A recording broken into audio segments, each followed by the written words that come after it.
छत्तीसगढ़ के भाषा राम, छत्तीसगढ़ के हर राह में प्रभु राम के कदम निशान।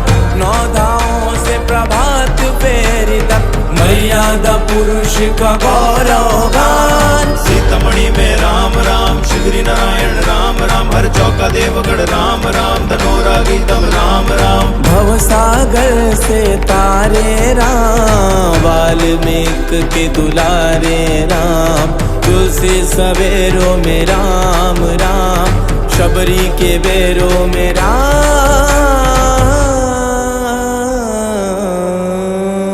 राम कथा में जीवन रस है, राम कथा गायन में जस है, राम स्वयं जीवन दर्शन है, राम नाम ही उत्सव है, राम स्वयं नयन उत्सव है, रामायण का महोत्सव है।